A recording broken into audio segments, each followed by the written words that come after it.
sintonía de Onda Cero hasta las 4 de la madrugada en La Rosa de los Vientos, desde ahora la 1:35.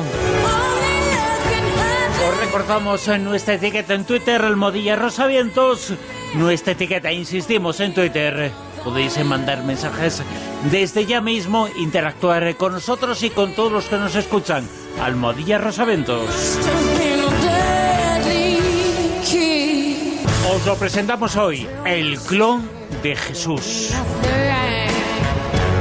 También os explicamos que se ha encontrado la primera representación de Dios y que un joven llora sangre, y que han aparecido misteriosas semillas de origen chino que están apareciendo y que están llegando a Estados Unidos. Os hablamos también del primer encuentro sexual de la historia. Un grupo de investigadores españoles han descubierto, gracias a los genes, que se produjo hace unos 300.000 años. Estas serán algunas de las informaciones que tengamos esta noche en la tertulia Zona Cero, con Josep Guijarro, con Juanjo Sánchez Oro, con Manuel Carbellal. Y la página web ondacero.es, ondacero.es, en la sección dedicada a La Rosa de los Vientos. Allí están todos y cada uno de los programas. El de ayer ya está, ya lo podéis escuchar, y todas y cada una de las entrevistas y secciones. ondacero.es.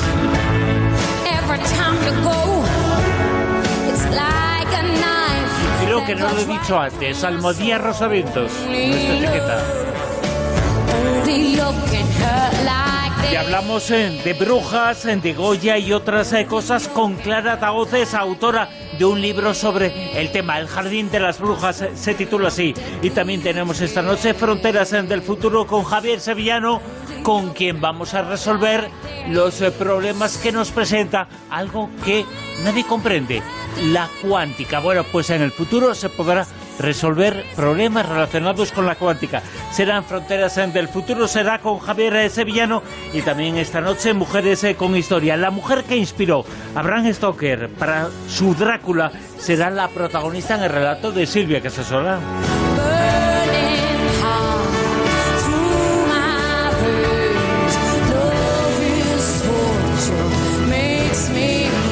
Jurado al frente de la parte técnica. Esto es, insistimos, La Rosa de los Vientos. Esta es la sintonía de Onda Cero Radio. Son la 1:38. Esto quiere decir que es la hora ya de comenzar.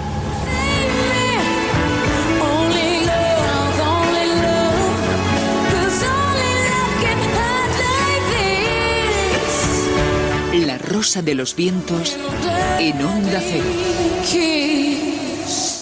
Temprano iba a llegar. Aquí hemos estado hablando en muchas ocasiones de los chatbots, que son estas aplicaciones informáticas que tratan de recrear... La semana pasada nos hablaste de algo que llegaba esta semana, que era el meteorito este, y hoy nos hablas de Jesús.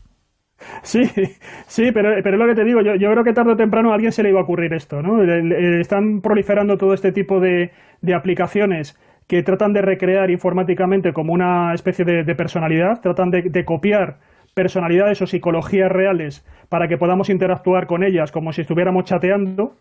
Y bueno, aquí hemos hablado de algunos proyectos que se iban a llevar a cabo, por ejemplo, cogiendo todos los escritos de Abraham Lincoln y a partir de ahí crear aplicarles este tipo de aprendizaje profundo para que tú luego puedas chatear, ¿no? Puedas dialogar con él, con esa aplicación, creyendo que realmente estás dialogando con Abraham Lincoln. Bueno, pues lo que ha llegado ya es coger los textos que se atribuyen a Jesús, pasarlos a través de una inteligencia artificial y poder dialogar con él.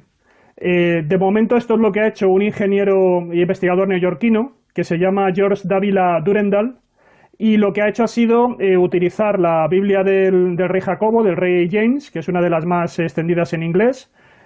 A partir de esa fuente le ha pasado ese algoritmo informático y entonces ha generado lo que él llama un Jesús de inteligencia artificial, al cual todavía está todavía muy rudimentario, al cual se supone que le pasa una serie de palabras, todavía, ¿no? por lo menos no se ha hecho mayor. Sí, bueno, él le pasa una serie de palabras y realmente esto funciona como una especie de oráculo. Ajá. Es la idea. Él habla de que realmente él define la inteligencia artificial de una manera muy sencilla, ¿no? Y es que sería como si tú coges a un bebé, lo metes 15 años en una habitación cerrada para que lea la Biblia, y después abres la habitación, hablas con el chico, y el chaval, claro, lo único que ha aprendido es a leer, a hablar y a escribir a partir de la Biblia. Claro. Pues esto sería un poco la misma idea. La sensación que te tiene que dar es supuestamente que estás accediendo a una versión o una especie como de interpretación de las palabras de Jesús, que es básicamente lo que han estado haciendo pues muchos de los grandes teólogos a lo largo de la historia cuando han practicado la exégesis bíblica, que es interpretar qué es lo que quería decir. Lo que pasa que aquí parece que es la inteligencia artificial la que es capaz de interpretar esos textos. Esto puede tener un salto adicional que también aquí en alguna ocasión lo comentamos. Yo no sé si os acordáis, una vez que estuvimos hablando de una novela que se presentó a un concurso de literatura en Japón y que era una novela hecha también por un robot, por un programa informático, y que llegó a quedar finalista. Yo en ese momento sugerí qué es lo que pasaría si ese libro, en lugar de pensar en un momento dado que es una inteligencia artificial, además de eso, da una serie de mensajes como espirituales. Estaríamos como ante una especie de libro revelado y se podría crear un culto alrededor de ese libro. Esto es lo que ocurre con las religiones del libro que nosotros tenemos y también con determinados grupos que rinden hasta cierto punto veneración por un determinado libro, por ejemplo el de Urantia. Por lo tanto, Juan José Seferro, no es exactamente un clon de Jesús, es un clon de lo que piensan algunos, un sector, sobre la figura de Jesús. No, a ver, tú lo que haces es que coges todos los textos que hay en la Biblia. Aquí lo que han hecho ha sido pasarle la Biblia. No sé exactamente qué partes, si solamente, por ejemplo, los pasajes que se atribuyen a Jesús, que estaríamos hablando solamente del Nuevo Testamento, y de determinadas partes del Nuevo Testamento, es decir, los diálogos que en teoría en la Biblia se atribuyen a Jesús. Eso, a partir de esa información, tú lo que haces es que generas una inteligencia artificial que ya va a ser autónoma, es decir, va a tratar de aprender, de ver cuáles son los patrones de expresión, de semántica, digamos, los dejes, los giros, la retórica. Todo eso lo aprende la inteligencia artificial y cuando tú luego le preguntas a la aplicación, me introduces una serie de palabras, te va a responder ya no calcando, no copiando directamente de esa fuente, sino haciendo una recreación a partir de esa información. Por lo tanto, es una máquina, no es una persona, ¿no, Juanjo? Claro, la sensación que te da es como que estás hablando con una versión de Jesús. La idea es que se parezca lo más posible a lo que aparece ahí en la Biblia. A ver, como por ejemplo, Juanjo, tú imagínate que yo cojo y estoy hablando con esa inteligencia artificial, que es el clon de Jesús, y le digo, ¿cómo lograste el milagro de los peces y del vino? ¿Me podría dar una explicación? Claro, exactamente. Sí. Esa es la idea. Es exactamente igual que cuando, ya digo, hemos estado hablando de casos, no sé si os acordáis también un caso que comentamos, de una mujer que tenía un amigo en Rusia, ese chico murió, pero era un chico con el que mantenía chateaba todas las noches. Sí. Y entonces cogieron todos esos textos de esas conversaciones que tenían por diferentes medios, de los emails, incluso de lo que tenía puesto en su perfil público de Facebook, este chico, y con toda esa información se metió en un programa informático de tal manera que luego cuando tú volvías a hablar con ese programa informático, en principio te tenía que sugerir o dar la sensación o persuadir casi por las contestaciones de que estabas hablando con él. Esa es un poco la idea que se trata de recrear aquí. Todavía es muy rudimentario. Él lo que ha hecho ha sido, los ejemplos que ha puesto este ingeniero neoyorquino, lo que ha hecho ha sido pasarle 3 palabras y claro, da una sensación un poco de que estamos ante una especie de oráculo. Él le ha pasado las palabras plaga, César y luego el final de los días. Y a partir de aquí ha recibido unas respuestas que la verdad es que todavía no se entienden demasiado bien, o sea, le falta todavía que la gramática sea correcta. Es casi, yo creo, bastante oscuro todo, porque por ejemplo en el del final de los días, que además él ha escogido palabras como que tienen que ver mucho con los tiempos que estamos viviendo, ¿no? Por lo de la plaga, por lo del César, por lo de las elecciones de Trump y por el tema de lo del final de los días. Y, por ejemplo, leo las primeras líneas del final de los días. La respuesta que da es, y las naves que están delante del templo, y dijo, no harás que se limpie. Y el Señor me dijo, cuidaos de que el Señor sea un refugio desde el principio. Y el ángel del Señor también estaba sobre él. Esto es, parece Nostradamus. Josep Guijarro. Madre mía. Yo quería que, vamos, si esto lo ha hecho con 3 palabras, imaginaos cuando tenga el diccionario entero, ¿no?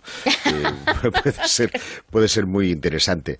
Pero, claro, hay dos reflexiones, ¿no?, que quiero hacer. La primera es que el robot en cuestión o la inteligencia artificial jamás tendrá la capacidad de resucitar a los muertos, de multiplicar los panes, el vino, de andar sobre las aguas. Estamos hablando de un robot. Y de un robot que aprende no de Jesús, aprende de lo que escribieron sobre Jesús 70 años después los que escribieron la Biblia. Ahí. No olvidemos esto. Por lo tanto, no será un clon de Jesús, será en todo caso un clon de los exégetas que escribieron la Biblia. Porque para clonar a Jesús, a nivel informático, necesitamos compararlo con algo, tener la certeza de algo que no tenemos.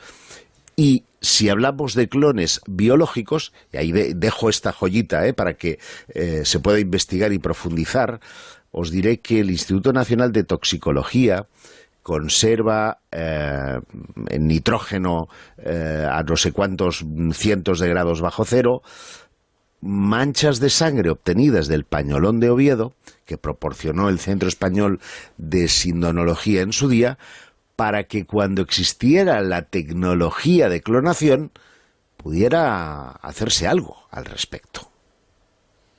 Tú imagínate, eso estaría genial, ¿no? Ya saber lo que saldría. Bueno, genial, no sé.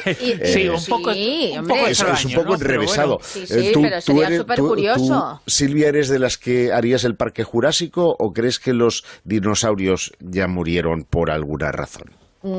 Yo creo que es muy complicado traer al mundo actual seres que vivieron en otra época, que serían como opars, pero vamos, pero vivos, opars fatal.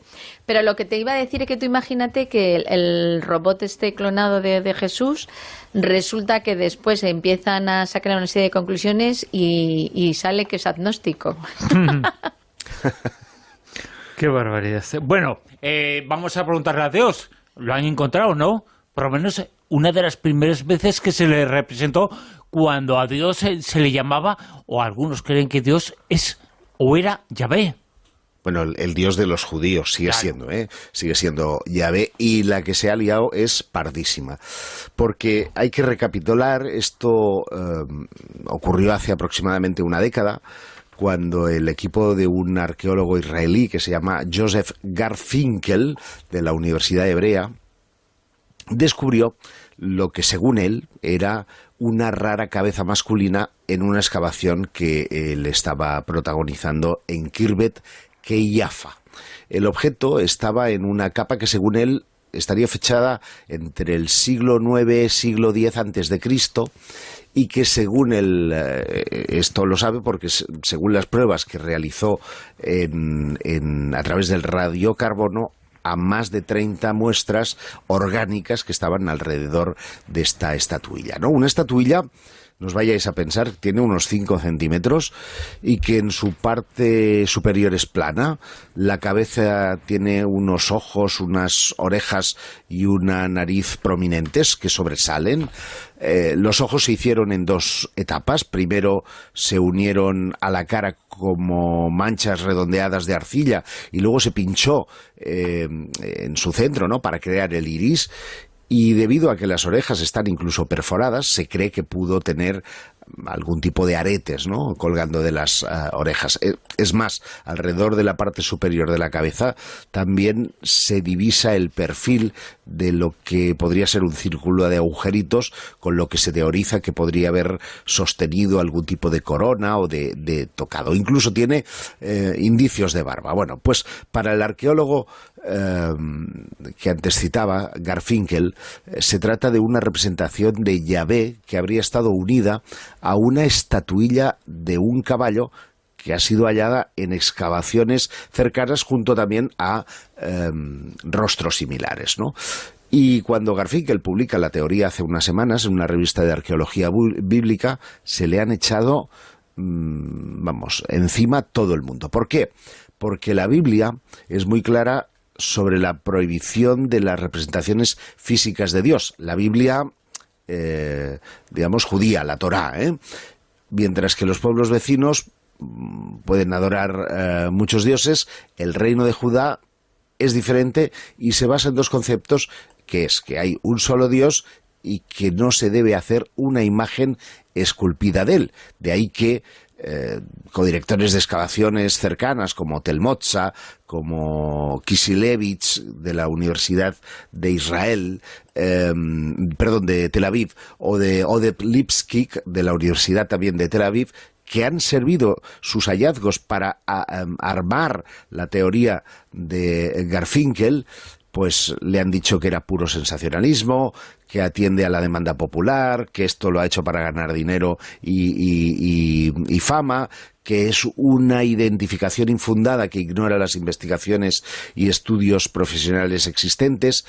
Sin embargo, lo que argumenta Garfinkel, o en lo que basa Garfinkel su teoría, es que hay un versículo bíblico antropomórfico del libro de Habacuc que dice textualmente: cantad a Dios, cantad alabanzas a su nombre, alzad una canción al que cabalga sobre las nubes. Este que cabalga sobre las nubes sería Yahvé, y él entiende que esa estatuilla, que ahora voy a poner en Twitter para que todo el mundo pueda verla, estaría armada sobre un caballo que ha sido encontrado en este caso por Tel Motza, al que citaba antes previamente, y sería esa representación de Yahvé cabalgando sobre las nubes, ¿no? Por lo tanto, ahí está la polémica que ha armado este hombre, porque ya sabéis, ocurrió también con Mahoma, al que tampoco se le puede representar. Pues bueno, en este caso los judíos más ortodoxos creen que este hombre ha sobrepasado una línea roja. Pero, si está en lo cierto, esto que os voy a poner en unos minutitos en Twitter, sería el primer rostro de Yahvé, del Dios de los judíos. Tenemos, por lo tanto, un clon de Jesús, la primera representación del Dios de los judíos. Manuel Carballal, voy a llorar, ¿eh? Y vamos para bingo. Sí, pero llorar, pero bien, voy a llorar sangre. Vas a llorar sangre, eso nunca te lo dijo tu madre cuando te portabas mal. Sí, te voy a dar una colleja que vas a llorar sangre. Sí, pues ayer os contaba historias de milagros en otras religiones, y hay un episodio en el Nuevo Testamento, en el Evangelio según San Lucas, cuando Jesús, antes de ser capturado y llevado ante la presencia de Herodes y de Caifás, él se retira en el templo de Getsemaní. Y dice literalmente el Evangelio: y estando en agonía, oraba más intensamente, y era su sudor como grandes gotas de sangre que caían hasta la tierra. Esto de sudar sangre y de llorar sangre, que parece una cosa muy extraña, es una patología que se conoce, que existe, muy rara, se llama hemolacria, que es el fenómeno por el que algunas personas en un momento determinado literalmente exudan lágrimas con una parte de sangre, lágrimas rojas. Y esta semana ha tenido bastante repercusión en toda la prensa el caso de una joven, de una adolescente brasileña de 15 años, que ya se ha hecho muy famosa, cuando su madre, Juliana Teixeira de Miranda, acude al médico muy preocupada porque su niña, desde el pasado septiembre, se quejaba de un dolor en el abdomen y de repente se ponía a llorar y lloraba sangre. Y los médicos están muy desconcertados porque no han encontrado ningún tipo de trastorno específico, fisiológico, que pueda explicar por qué las lágrimas que salen de los ojos de esta niña tienen esa coloración rojiza. Y analizadas, pues efectivamente, tienen una componente de sangre. Se supone que es algún tipo de comunicación entre los vasos sanguíneos y el globo ocular que produzca ese fenómeno. Ahora mismo está siendo estudiada, pero no es el único caso. Oye, ese es un fenómeno que tiene mucho que ver y que aparece mucho en supuestos milagros, en estigmatizados que lloran sangre. Está muy vinculado al mundo del cristianismo. En definitiva, yo creo que al mundo de la religión, ¿no? Sí, claro, cuando se da en un contexto devocional, en un contexto místico, por ejemplo, hay grandes estigmatizados de la historia, como Teresa Newman, que entre otras muchas cosas, cuando caía en trance y se le abrían las llagas de la pasión... Pero se le abrían de verdad, o sea, que yo tengo imágenes y fotos de ella, bueno, un baño de sangre a su alrededor. Sí, yo además he tenido la oportunidad de tocar alguno de esos estigmas en algún estigmatizado y son heridas sangrantes, heridas en la carne realmente sorprendentes. Pero lo curioso es que este fenómeno también se da en casos de personas que no son creyentes, que ni siquiera pertenecen al contexto cristiano, o que incluso dándose en Occidente he estado buscando algunos estudios médicos, algunos informes en papers de médicos científicos, y hay estudios, por ejemplo, de un caso de un adolescente en Cuba que no se caracteriza precisamente por ser un régimen muy devocional, ¿no?, que fomente mucho las devociones cristianas, y hay muchos otros casos fuera del contexto místico, católico o cristiano en general, en que también se produce ese fenómeno. O sea, que hay que diferenciar, por un lado, lo que es el problema, la patología de este llorar sangre, y cuando se produce en un contexto religioso, místico, mariano, por ejemplo, en muchos casos de apariciones marianas se ha dado este fenómeno de acompañar los estigmas de la lanzada, de la corona de espinas, por ejemplo, o los estigmas en los pies y en las manos, con esta historia de llorar sangre, que es muy aparatosa y muy espectacular, tú lo has dicho. Cuando se ven las fotos de Teresa Newman o del Padre Pío o de cualquiera de estos grandes estigmatizados, la verdad es que si la intención de Dios al producir estos fenómenos es transmitir un mensaje de consuelo, Jolines, yo creo que da mucho miedito, sí, hace cualquier cosa menos consolar. Es terrible y tremendo, pero pasa. Y también está muy vinculado a algunas imágenes religiosas que lloran también sangre. Es un fenómeno típico. Sí, y ayer lo comentábamos, que en otros contextos religiosos, en el hinduismo, en el budismo, sobre todo en el hinduismo, es incluso mucho más frecuente que en el cristianismo. En el cristianismo hay muchos casos muy famosos. Estoy recordando el caso de la Virgen de Civitavecchia, por ejemplo, que tuvo mucho recorrido mediático hace unos años. Es uno de esos milagros que le gusta mucho al Vaticano, a los responsables de los estudios de los milagros, pero el caso es que se produce también en otros contextos religiosos que no tienen nada que ver con el cristianismo. Esos fenómenos con estatuas y también en este caso una persona que llora sangre. Hemos tenido esa persona que llora sangre, el clon de Jesús y la primera representación de Dios que han conocido los investigadores en esta tertulia Zona Cero, en la que además vamos a tener muchas otras cosas, pero ahora hacemos una pequeña pausa, escuchamos las noticias, nos ponemos al tanto de todo lo que está ocurriendo y después continuamos. La Rosa de los Vientos hoy hasta las 4 de la madrugada.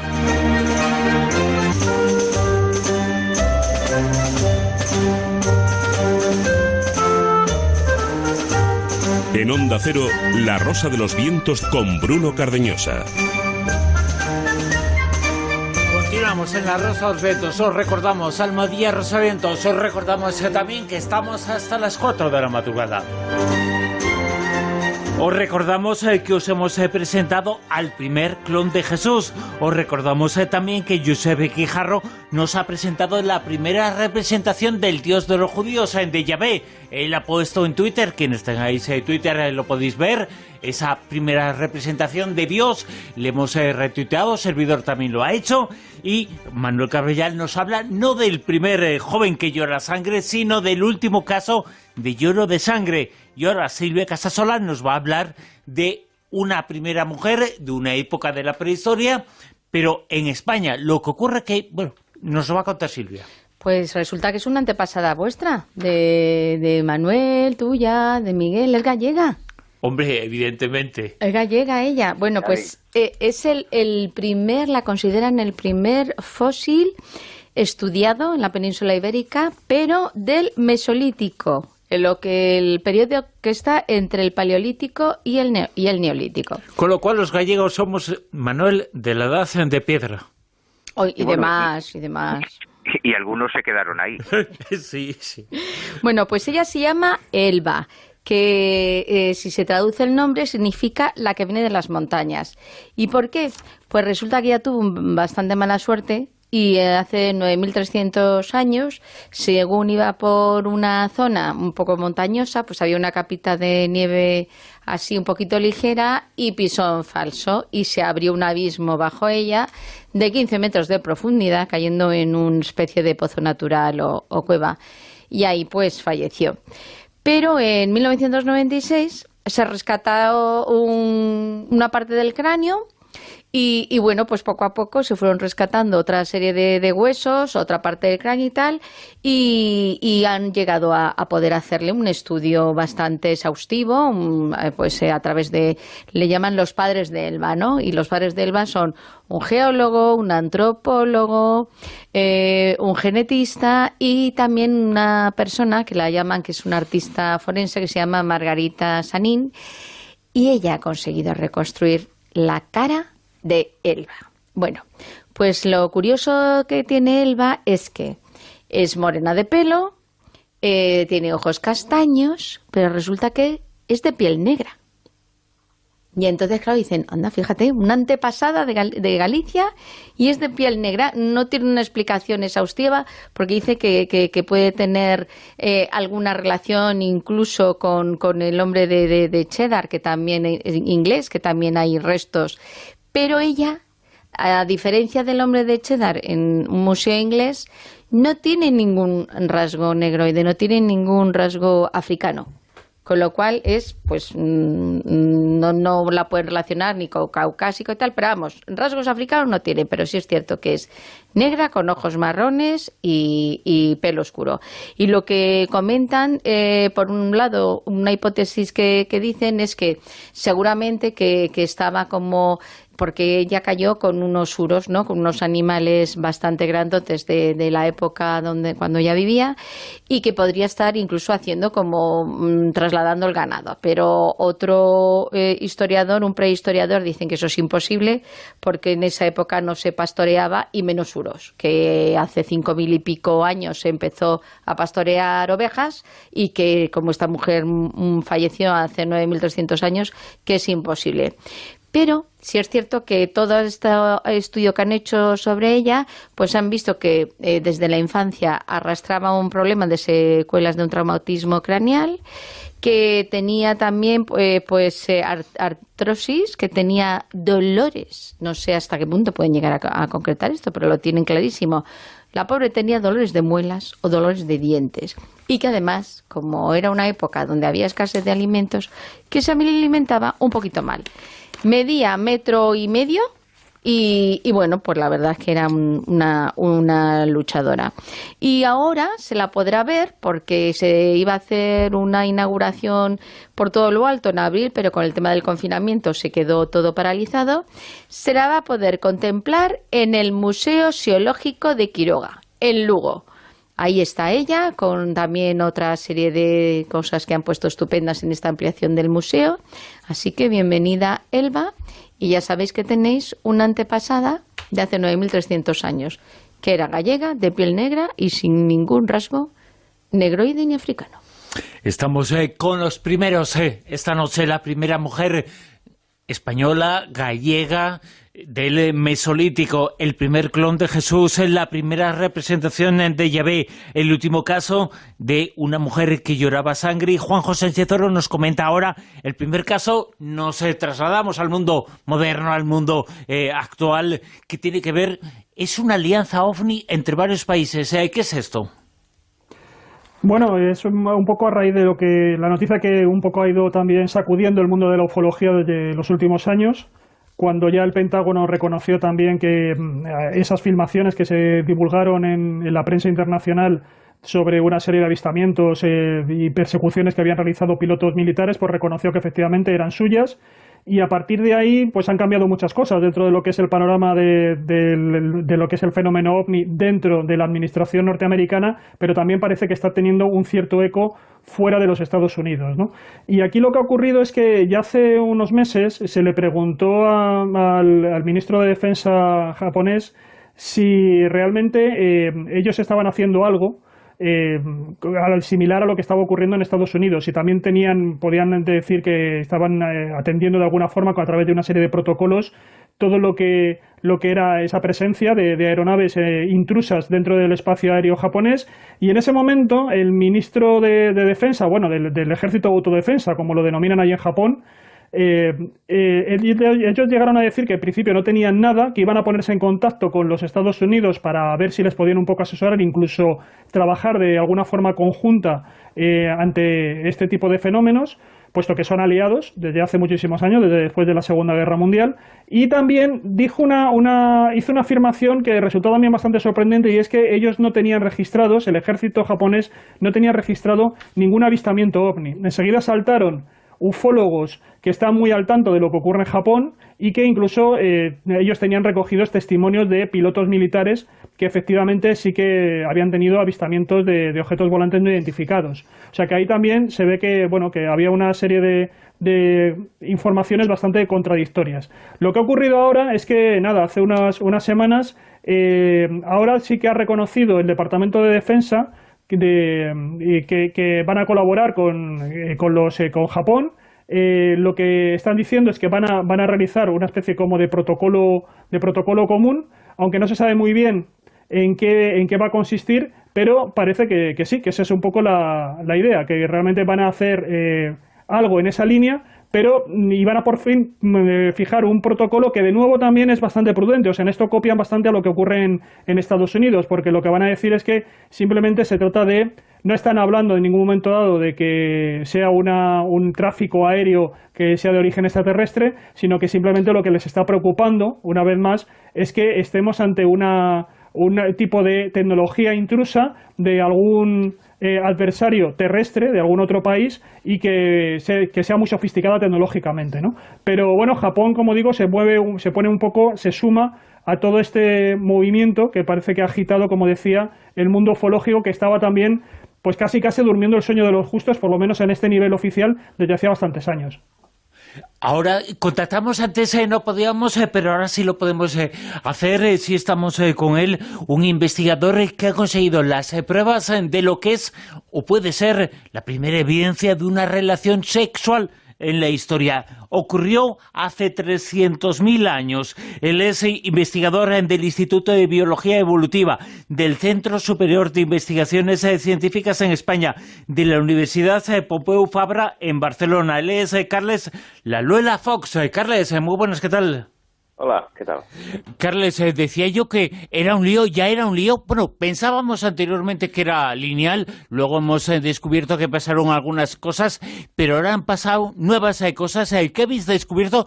Porque habéis descubierto que el primer contacto entre los Homo sapiens, nuestros ancestros, los neandertales, se produjo mucho tiempo antes de lo que se pensaba.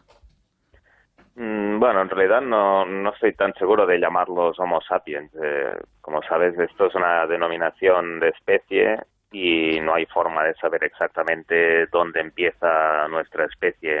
Nosotros lo que hemos detectado es un contacto entre poblaciones que están en lo que sería ahora basales a toda la diversidad genética de la humanidad actual, con los neandertales. Entonces no tenemos por qué llamarlos Homo sapiens porque no están en la diversidad actual. Podemos llamarle sapiens arcaico, por ejemplo, ¿no? Y entonces yo creo que tampoco no es tan sorprendente. Se inscribe un poco en las evidencias de que ha habido diversas migraciones, diversas salidas de África, algunas de las cuales han dejado huellas mucho más sólidas y más recientes en las poblaciones actuales, y que cada vez que se han encontrado diversas formas de homininos, no tenemos por qué llamarlos de especies, podemos llamarlos linajes o poblaciones, pues estas se han entrecruzado, ¿no? Voy a ver si acierto o no, tú me corrijas si me equivoco. Más o menos lo que se sabía hasta ahora, que ya era revolucionario, era que una parte de nosotros, el 2%, venía de los neandertales. Pero ahora se ha descubierto que también en algunos lugares existe una influencia genética de otra especie, ¿no? Bueno, hay otro grupo de homininos en Asia que llamamos de manera informal denisovanos, porque se han encontrado en la cueva de Denisova, y estos sería como una forma asiática en paralelo al linaje neandertal, pero asiático, probablemente más antiguo.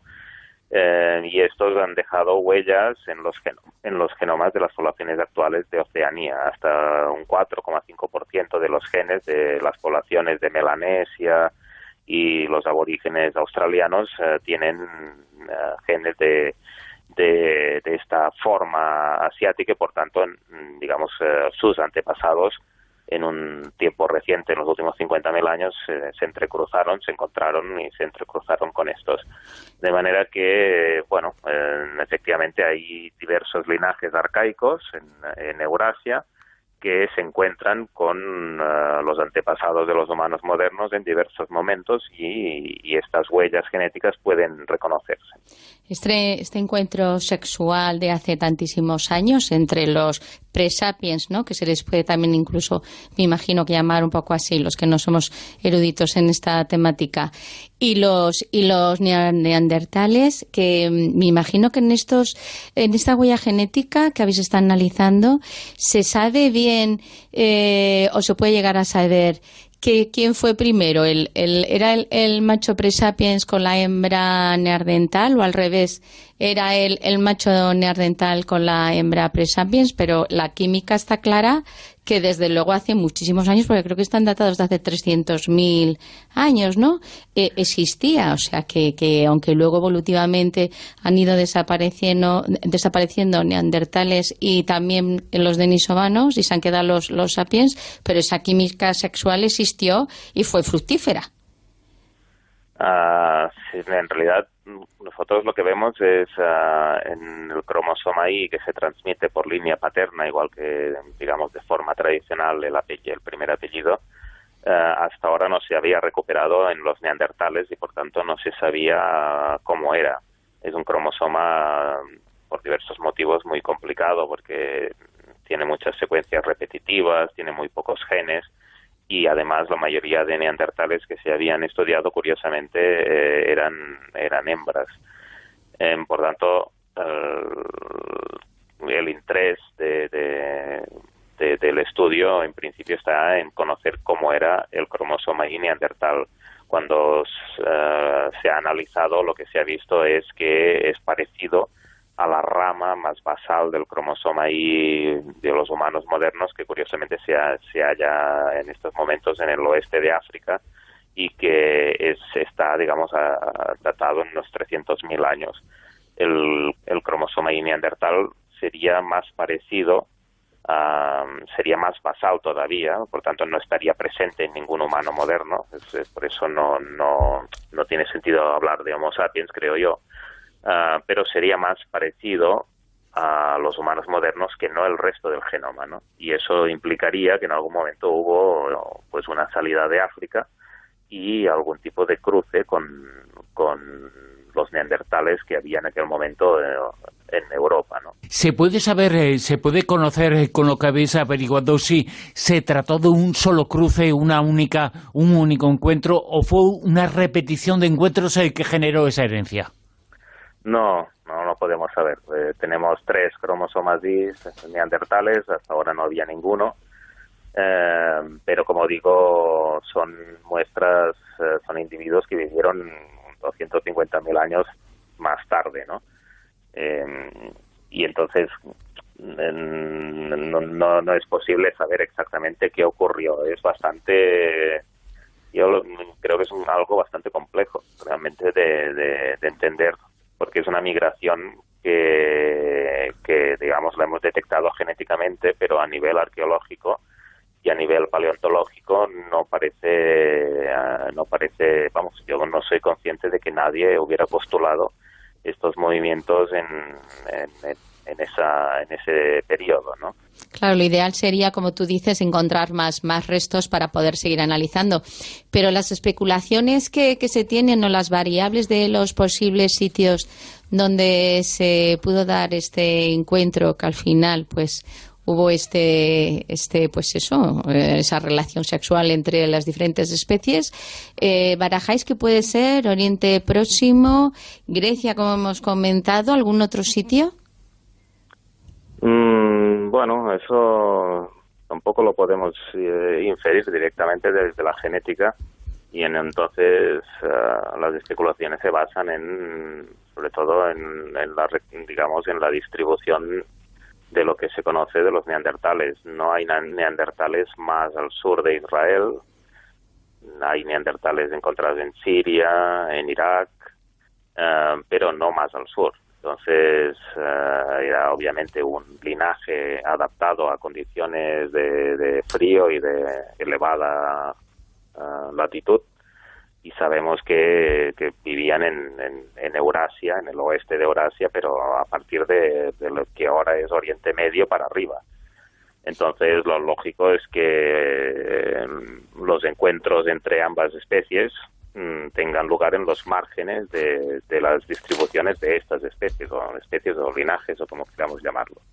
Por tanto, el Oriente Próximo o el Oriente Medio sigue siendo el sitio pero no tenemos datos genéticos tampoco de neandertales de esa zona. O sea, que sería el más probable Oriente Próximo.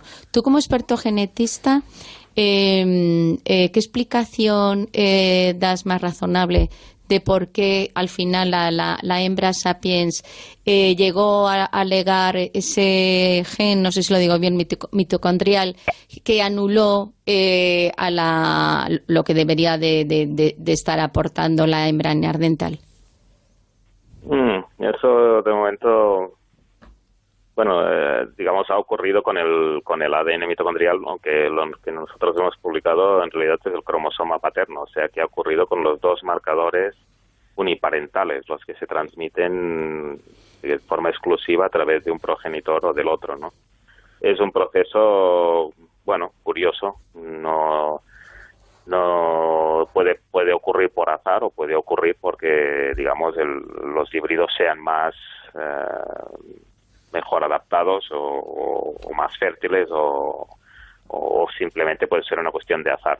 Carles Lalazuela Fox es investigador del Instituto de Biología Evolutiva del Centro Superior de Investigaciones Científicas y también de la Universidad Pompeu Fabra de Barcelona.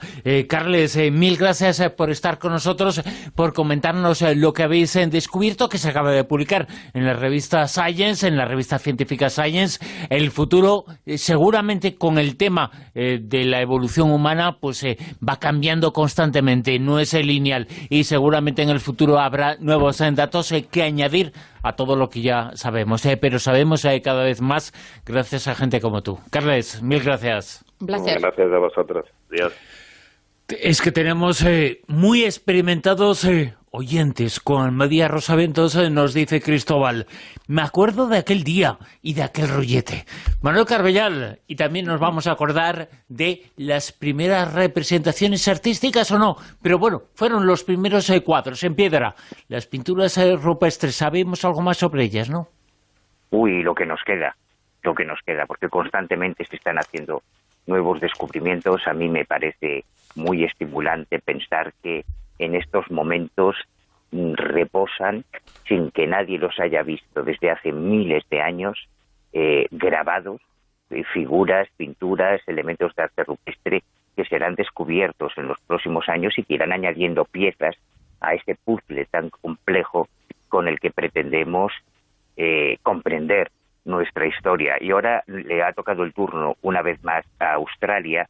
El arte rupestre australiano a mí me fascina especialmente. Creo que ahí hay claves muy importantes de nuestro pasado, y lo que se ha descubierto ahora en la tierra de Arglen, en el norte de Australia, en una zona, en una región conocida como Maliwawa, unas pinturas de hasta 2 metros de altura.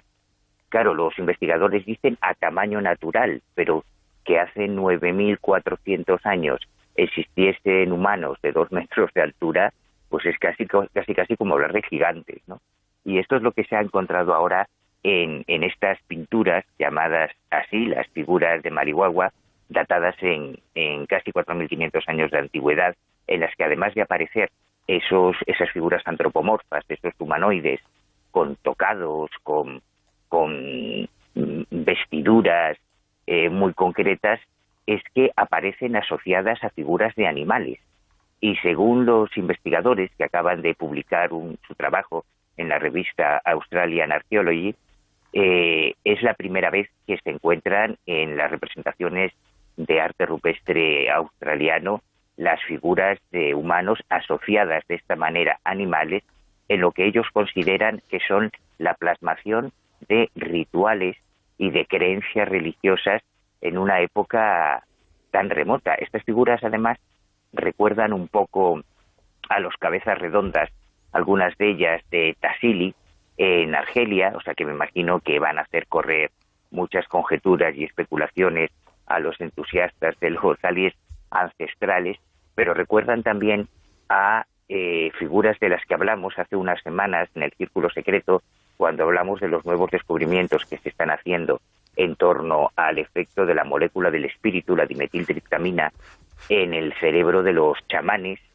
y de las personas con experiencias místicas, religiosas o incluso abducciones, porque hace 17.000 años, también en Australia, ya se representaban unas figuras sospechosamente similares en cavidades, en cuevas, en lugares muy parecidos a los que se ha descubierto ahora, con una representación prácticamente idéntica a lo que describen los modernos abducidos. Esas figuras de grandes cráneos con unos ojos negros desproporcionados, aunque no alcanzaban el tamaño y la espectacularidad de estas 572 figuras que se han descubierto ahora y que nos dan otra pieza más en este rompecabezas tan complejo que es averiguar de dónde demonios venimos.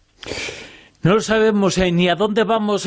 Lo que ocurre es que la ciencia va descubriendo cosas fascinantes. Ahora se ha descubierto algo parecido en nuestra mente, a un registro acásico, a una biblioteca invisible, a una red. Es una red de neuronas que permite, Silvia, adivinar y predecir cosas.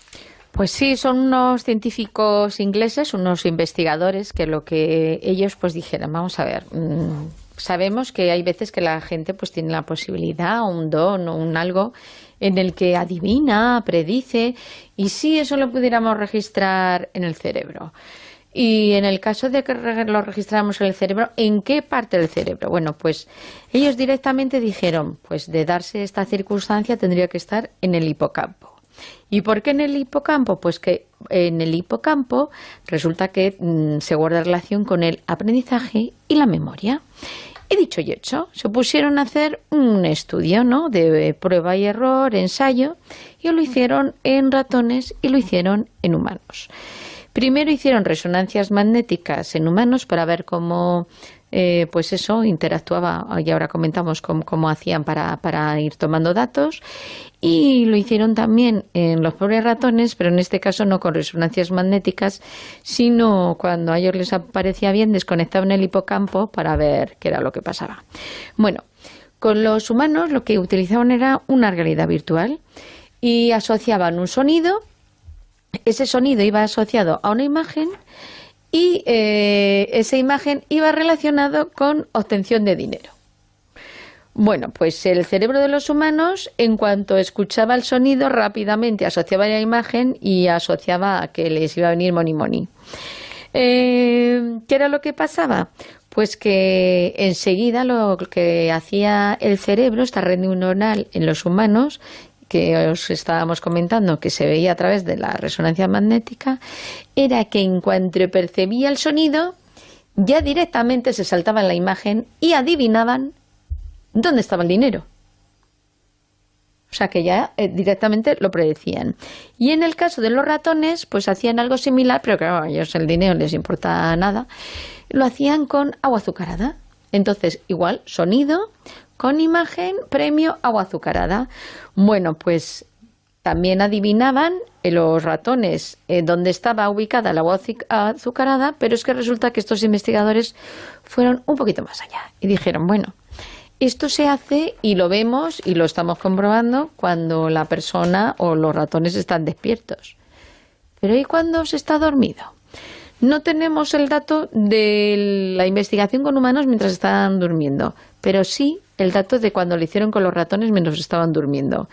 Y los ratones se saltaban el paso. Durmiendo también comprobaron que también hacían la predicción de saber dónde estaba el agua azucarada. Y directamente, en cuanto escuchaban el sonido, su mente relacionaba en ese punto de red neuronal y veían dónde estaba ubicado el agua azucarada. Con lo cual, según estos investigadores, los humanos tenemos una red neuronal que está situada en el hipocampo, que nos ayuda a través de nuestros recuerdos y nuestro aprendizaje a detectar para poder adivinar o predecir algo que nos ayuda también a tomar decisiones en nuestra vida cotidiana y, según ellos, también es algo muy bueno para desarrollar nuestra creatividad. Son las mismas neuronas. Esta investigación lo que viene a decir es que cosas como la intuición, por ejemplo, o lo que creemos intuición, no es tanto un pronto, es una reflexión de la mente. Lo que pasa es que no somos conscientes de ese proceso en la mente. Claro que nos sirve todo eso que vas aprendiendo a lo largo de tu vida y sobre todo, pues ya sabes, ensayo, error y al final pues es lo que te termina de ayudar a decidir. Por eso decía yo, Manuel, fíjate que se comentaba mucho en estos temas, se comentaba hace algunos años el hecho de los registros acásicos. Esto viene a ser un poquito así, en la mente, en las personas se guardan una serie de informaciones que están ahí, una biblioteca invisible, y esa biblioteca invisible actúa sin darnos cuenta para darnos un conocimiento, una intuición. Esto es parapsicología, en cierto modo, parapsicología moderna. Sí, y es una intuición que mucho antes de que se inventase la parapsicología ya existía en muchas escuelas de pensamiento y en muchas culturas. Eso de los archivos acásticos, de alguna manera, vendría a recordar lo que, por ejemplo, en su día Carl Gustav Jung definió como los arquetipos de lo inconsciente colectivo. Exacto, sí. Lo que Rupert Sheldrake definió después como los campos morfogenéticos o la teoría de la resonancia mórfica. Esto hace un par de días, hace 2 o 3 días, nuestro compañero Miguel Pedrero acaba de publicar su último libro, es una pasada, Los ovnis como mensajeros de la conciencia cósmica, en donde él presenta sus conclusiones después de 30 años de investigación ovni, que van precisamente en esa línea, en la idea de esta conciencia cósmica como una especie de red neuronal que de alguna manera nos une a todos los seres humanos, que es una teoría que algunos científicos están defendiendo en este momento y que vendría a ser otra forma de llamarle a esa especie de base de datos universal que serían los llamados archivos acásticos. Y también tiene que ver con el mundo. En esta ocasión, Josep Guijarro, lo comentamos, una serie de informaciones, una serie de documentos secretos que nos hablan de la existencia de gigantes.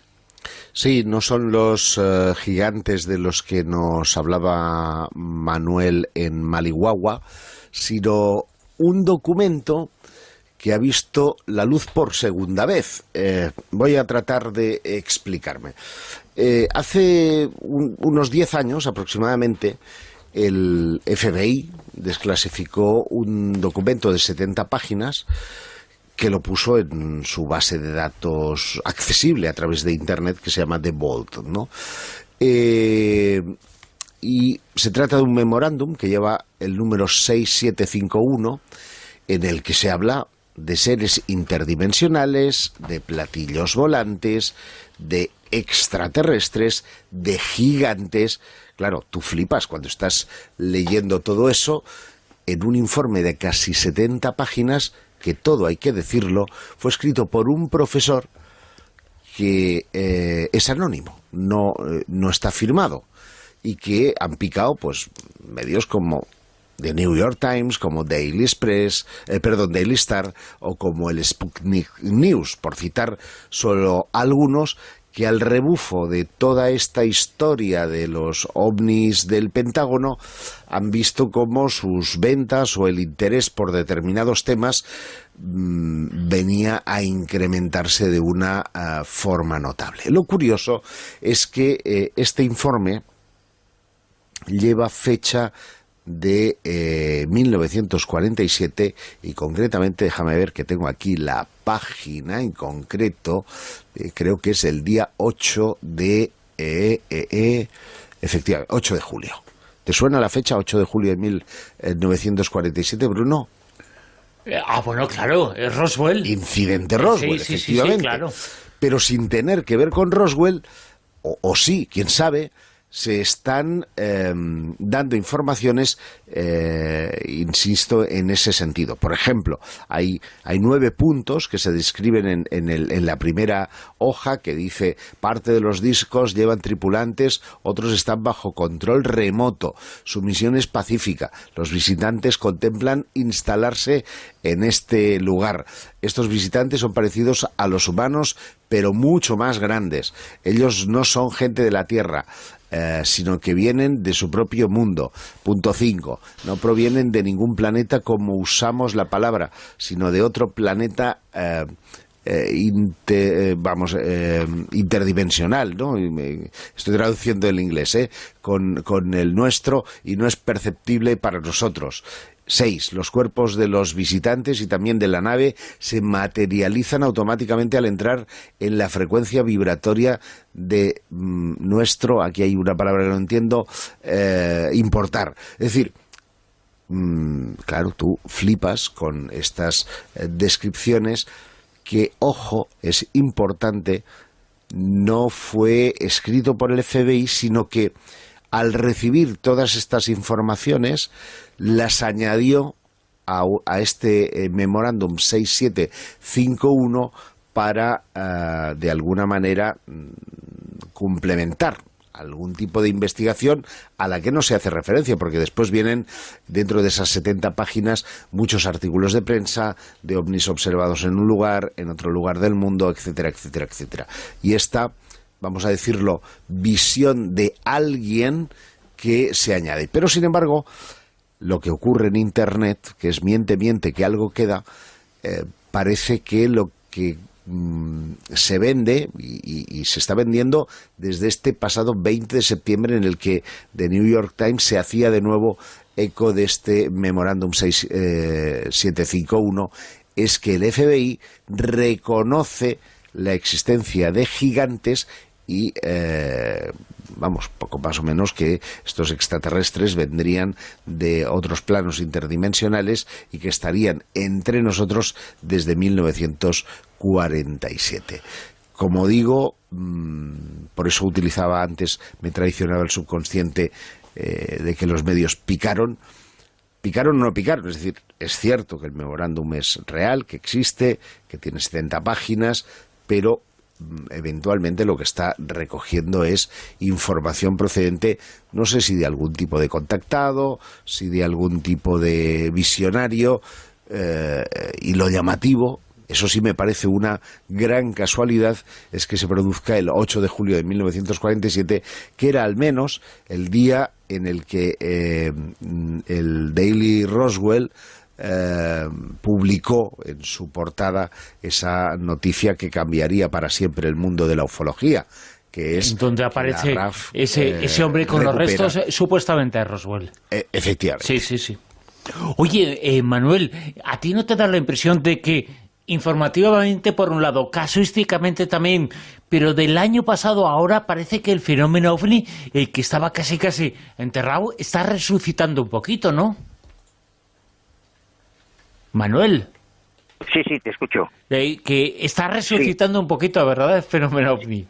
Sí, pero yo no soy muy entusiasta con eso, porque si tú conoces un poco la historia de la ufología, va por ciclos, ¿no? Sí, es claro.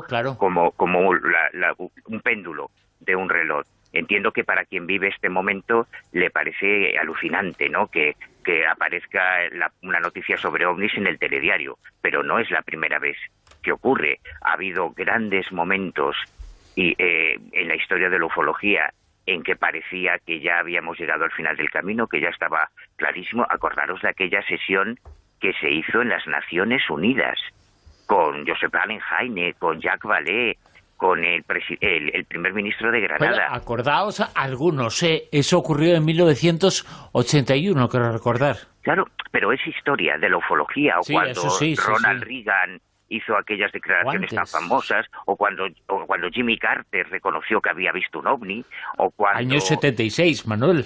Claro, pues, pero a eso voy, que estamos viviendo uno de esos picos de interés en la historia de la ufología, pero probablemente yo me temo que pasará, que se acabará diluyendo como siempre, y al final quedaremos los 4 enamorados que seguimos pico pala, haya o no haya interés mediático, porque una cosa es que de repente haya un repunte del interés periodístico por el tema, y otra cosa es el fenómeno ovni, que siempre ha estado ahí y que seguirá estando ahí aunque no se hable de él. ¿Y hay tesoro, Juanjo Sánchez Oro, hay tesoro en este barco?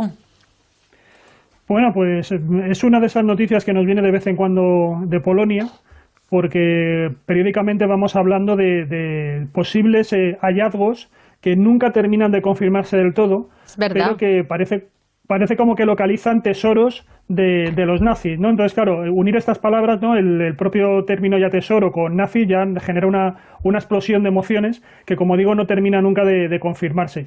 Y ahora parece ser un poco lo mismo. Yo creo que aquí estamos más bien ante una especie de cebo informativo para captar la atención, que realmente de algo solvente, ¿no? Porque lo que ha salido, y además se ha publicado en muchísimos medios internacionales, es que se ha podido hallar, pero bueno, esto, como digo, poniéndolo con muchas precauciones, un barco que sería el que transportaba el famoso salón de ámbar, ¿no? Sí. Que, como sabéis, ¿no?, esta cámara de ámbar es una de esas maravillas modernas que en un momento dado se hace en el siglo XVIII, se la ordena hacer el rey Federico Guillermo I de Prusia, para donarla al zar Pedro I el Grande, un poco en el marco de una alianza militar que habían hecho los dos países para enfrentarse a Suecia. Claro, estamos hablando de un salón de ámbar absolutamente lujoso, absolutamente también barroco, hecho con mosaicos, todo confeccionado, como la palabra indica, ¿no?, con ámbar, que ya es un material pues bastante caro. A la vez estaba cubierto de pan de oro. Se calcula que debía tener en total unas 6 toneladas de ámbar, y algunos cifran cuál sería ahora mismo el valor económico de esa sala, de ese salón, en torno a unos 500 millones de dólares. Claro, todo esto se sabe que se va a montar en el palacio, en uno de los palacios del zar ruso. Después, cuando llega la Segunda Guerra Mundial, los nazis se van a desmantelar este salón de ámbar y se lo van a llevar a un castillo donde va a estar hasta que se le pierde la pista. En este castillo, digamos, la hipótesis más consolidada que hay es que seguramente, lo que está claro es que ese castillo fue bombardeado por la aviación británica, luego a su vez fue bombardeado por la artillería soviética cuando ya se va avanzando el frente soviético, acercándose hacia Berlín, y ahí se pierde la pista. No se sabe realmente qué es lo que ocurre con este famoso salón de ámbar. Bueno, lo que ha ocurrido ahora es que un grupo de buceadores polacos acaban de decir que han encontrado un barco que está en muy buen estado, y consideran que además este barco podría estar portando, como digo, el cargamento de este salón de ámbar. El tema está en que parece que el barco habría salido cerca de las proximidades de Königsberg, y por lo tanto todo este barco se sabe que se hunde en el marco también de una operación que, para que nos hagamos una idea, es muy parecida a lo que ocurrió en Dunkerque, ¿no?, que fue una operación de evacuación ya en los momentos más agónicos del régimen alemán, del régimen nazi. En el año 1945 se dan cuenta de que ya evidentemente prácticamente ya está la guerra perdida, y entonces hay que tratar de evacuar a muchísima población que estaba en esa zona, y hay que trasladarla a lugares más seguros. Pues, por ejemplo, en la Dinamarca ocupada, pues tenían que ser una operación marítima en el mar Báltico. Se moviliza todo tipo de embarcaciones, desde embarcaciones civiles a embarcaciones militares, los restos que quedaban de la marina alemana, con submarinos. Es una operación que empieza a hacerse en enero y termina en la primavera prácticamente, y por el camino, naturalmente, los aliados van a actuar y van a tratar de impedirlo. Entonces va a haber muchísimos también hundimientos de barcos, no solamente también de los civiles, sino, como digo, también de los militares. Y uno de esos buques, en este caso un buque de vapor, es el que se ha localizado ahora. Como digo, está en bastante buen estado. Se tenían noticias de él, de lo que había ocurrido, porque parte de cuando este barco de vapor va a ser torpedeado, parte de los pasajeros son salvados, de hecho incluso por embarcaciones británicas. y se sabía perfectamente cuándo se había hundido, pero no se tenía localizado. Ahora se ha localizado, los buceadores dicen que está en muy buen estado y digamos, como digo, el cebo informativo es que ellos creen que, dado que estaba un cargamento que posiblemente, y que además se pudo realizar en torno a estas fechas, al año 45, cuando se tenía noticia de que todavía existía el Salón de Ámbar en Königsberg, que fue la última localidad donde este salón estuvo almacenado, pues ahora la esperanza que ellos tienen es que, a ver si está dentro de ese cargamento, ahora cuando se pueda recuperar, se pueda localizar este salón. Claro, la cuestión está en que seguramente esto también es un cebo, como digo, para captar la atención y seguramente también para captar fondos, porque ahora se ha hecho lo más fácil, que es localizar, lo más fácil entre comillas, ¿no? Pero que es localizar ese naufragio. Ahora lo que hay que hacer es ir a por él y empezar a subir todos los materiales que hay ahí, y eso realmente tiene un coste económico elevadísimo, porque claro, estamos hablando seguramente de piezas, de contenedores de un gran tamaño, ¿no? Entonces seguramente con esto tratarán de estimular algún tipo de mecenazgo que contribuya a que esa operación de rescate del barco pues se pueda realizar de una manera más ¿No hay potente. archivos, Juanjo, que digan lo que llevaba en esas bodegas ese barco? Pues parece que no, porque realmente toda esta operación de evacuación ya se hizo de una manera muy, muy alocada.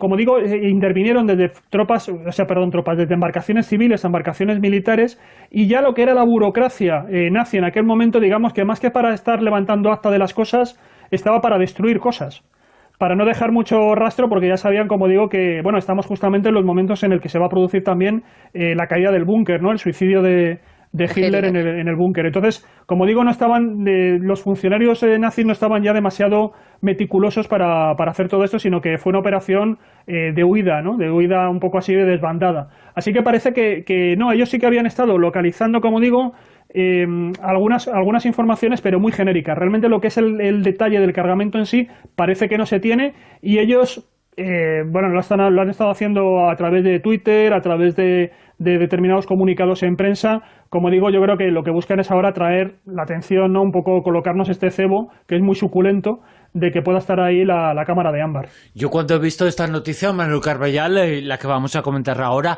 he pensado en que esto en realidad es un sueño a la carta, soñar a la carta. Es la manipulación de los sueños, es la manipulación del mundo paralelo, el mundo onírico, ¿no? Madre mía, sí, estamos viviendo un momento histórico. Yo no sé si somos conscientes, pero es que esto, lo que se está avanzando exponencialmente en el conocimiento del cerebro humano, da vértigo. Y se lleva mucho tiempo trabajando en la exploración del mundo de los sueños, que es casi como nuestro último reducto de intimidad. O sea, fuera de nuestro cerebro ya estamos absolutamente controlados por todas las grandes multinacionales de Internet, por los teléfonos móviles. Parece que lo único que nos queda es nuestra propia mente, y hasta eso se está ya empezando a hackear, y lo que se ha presentado ahora es un instrumento, una herramienta que permite una incubación dirigida del sueño. Esto viene del famoso MIT, el Instituto Tecnológico de Massachusetts, que es un poco la cantera donde se están haciendo las investigaciones más punteras en el mundo en la exploración de la mente y del cerebro. Y lo que se ha presentado ahora es un dispositivo electrónico denominado Dormio, que permite, como decía, una incubación de los sueños. ¿Y esto qué significa? Pues es muy inteligente lo que han hecho, porque en lugar de seguir la senda tradicional para intentar interferir o hackear o meterse en el sueño REM, que es lo que se está intentando también en otros muchos laboratorios, lo que han hecho es explorar este fenómeno llamado hipnagogia. Hay dos tipos de fenómenos alucinatorios pre- y posoníricos, la hipnagogia y la hipnopombia. La hipnagogia es ese instante, esos minutos que hay justo cuando transitamos del estado de vigilia al momento del sueño. Y la hipnopombia es cuando salimos, ¿no? Cuando salimos del sueño para volver al estado de vigilia. En esos dos momentos, tanto en el trance hipnagógico como hipnopómbico, se producen un montón de fenómenos como son las parálisis del sueño, por ejemplo, que en muchas ocasiones han generado mucha casuística de experiencias que el experimentador considera paranormales, y este equipo que lidera Adam Hart, que es un investigador muy reputado, que dirige desde hace mucho tiempo, profesor de Harvard, dirige el laboratorio de investigación del sueño.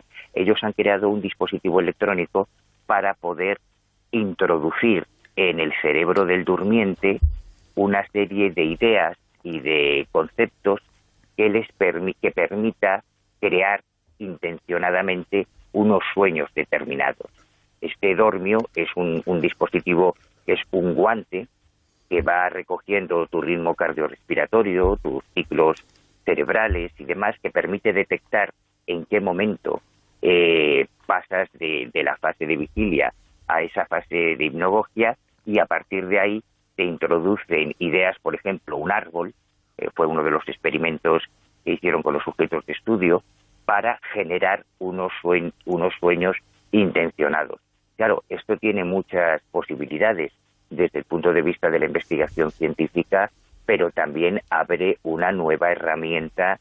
Pero, Manuel, yo veo dos posibles caminos. Uno, que es que nos hagan soñar con lo que otros decidan, meten un árbol en nuestro sueño, y otro camino es soñar nosotros con lo que nosotros queramos.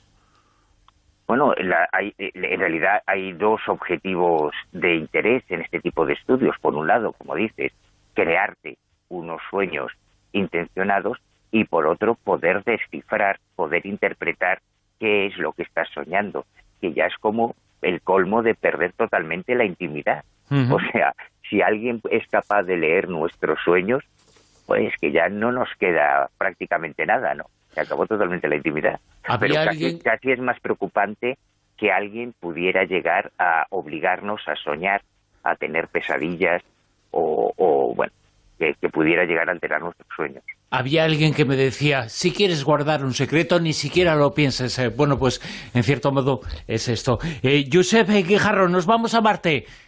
Estuvimos hablando la semana pasada y la anterior mucho sobre Venus. En Venus también hubo informaciones. En el siglo XIX se habló de canales y también los más famosos son los de Marte. Bueno, son noticias, ¿no? Se ha quedado dormido. Hola, Josep. Bueno, Josep. Ahora. Marte, sí. Marte, los canales. Qué sí, difícil está.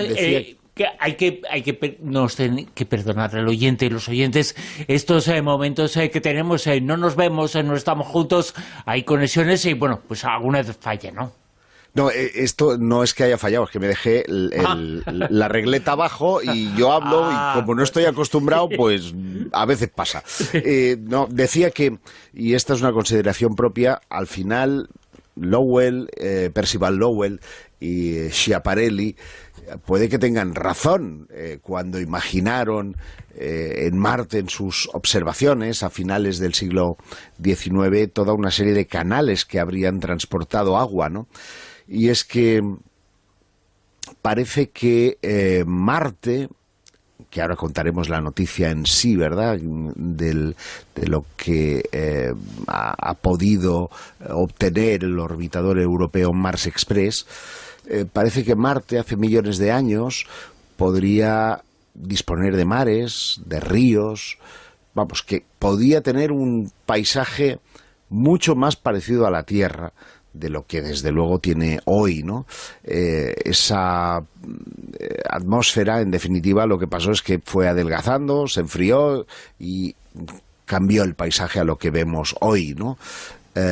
Pero el agua, y tú lo has dicho por activa y por pasiva muchas veces, Bruno, que es un elemento consustancial a la vida, pudo estar presente y sigue estando presente en la actualidad. Esa es la noticia. Y es que un equipo de astrónomos italianos, que ya descubrió hace 2 años un gran lago de agua líquida a unos 20 kilómetros de diámetro, que estaba oculto bajo la superficie helada del polo sur de Marte, ahora ha descubierto, al menos así lo ha publicado en su investigación en una revista que es la Nature Astronomy, que hay otros 3 parches húmedos más pequeños y de gran salinidad en el planeta rojo, lo que equivale a decir que hay no lagos, sino pequeños mares en nuestro vecino cósmico, ¿no? Algunos piensan que se trataría de salmuera, es decir, de una concentración de sal muy importante y que tendría más sal que agua. De hecho, si tú ves las fotografías transmitidas por la Mars Express, ciertamente dan esa sensación, pero es muy interesante el descubrimiento porque alienta la posibilidad de que exista vida en la actualidad, vida microscópica, entendemos, no sabemos si a lo mejor de otras características en el planeta rojo. Pero lo cierto, bueno, es que informaciones como esta nos hacen pensar que, bueno, que igual cuando se hablaba de los canales y se pensaba que eso era una cosa, pero no se equivocaron del todo cuando lo dibujaron, claro, y cuando lo presentaron. Claro, es decir, sabemos hoy que aquellas observaciones eran inexactas porque y se atribuyó a un problema de las lentes, pero a lo mejor ese cataclismo que atribuimos a millones de años, pues a lo mejor no se produjo en esa cantidad de millones de años, ¿no? Y a lo mejor, qué sé yo, estos son conjeturas mías, ¿no? Cerca de las 3 de la madrugada. Sea como sea, es verdad que no estaban tan lejanas a lo que hoy se está descubriendo, y esto es cuanto menos llamativo.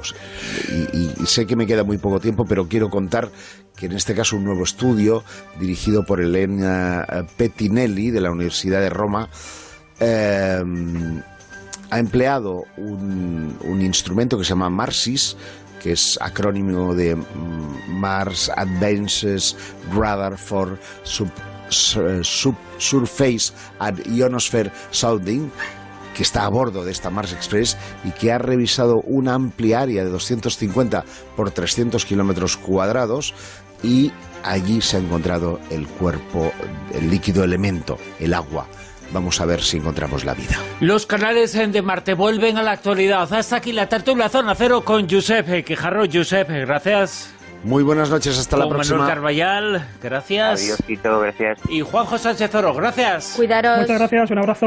Escuchamos las noticias, nos ponemos al tanto, las noticias de las 3 y hasta las 4 estamos en La Rosa de los Vientos.